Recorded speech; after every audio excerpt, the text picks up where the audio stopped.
J'ai pas mal de nombreux vendeurs dans ma carrière et puis le syndrome qui revient le plus souvent, c'est la peur de prospecter, la peur de se faire rejeter. Alors la bonne nouvelle, c'est que c'est une peur qui est loin d'être insurmontable parce que moi aussi, lorsque j'ai démarré dans ma carrière de vendeur, ben, j'avais cette fameuse peur de me faire de prospecter, cette fameuse peur de se faire rejeter. Ça me mène souvent à raconter l'histoire que j'ai vécue au début des années 2000, donc j'avais 20 ans. Je venais de me faire embaucher par une multinationale leader dans le marché de la fourniture industrielle et puis je sortais de 2 semaines de formation. Puis là, mon boss m'a dit: «Bah, c'est le moment d'aller voir le client. Voici ton catalogue, voici comment est-ce que tu vas aller chercher, puis tu vas aller voir des professionnels qui utilisent nos produits». Donc, j'arrive chez le 1er client, 9 heures du matin. Je fais 2 fois le tour de du pâté de maison pour me stationner. Pas parce qu'il y avait pas de stationnement, mais parce que j'étais mort de trouille. Et en fait, dans ma tête, je me disais: «Mais moi, petit gamin de 20 ans, avec mon petit costume, de chez Zara, il y a, peut-être qu'il va m'envoyer bouler, il va m'envoyer balader, il va me dire: "Mais, j'ai besoin de rien, j'ai pas le temps, donc, reviens me voir"».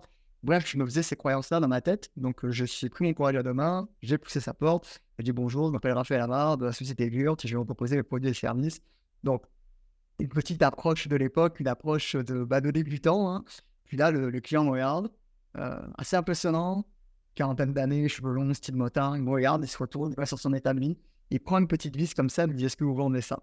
Oh! Bah, moi, j'étais stupéfait parce que je pensais pas me rendre à cette étape-là de la vente. Je me disais qu'il allait encore une fois, qu'il allait pas me recevoir, qu'il allait m'envoyer bouler.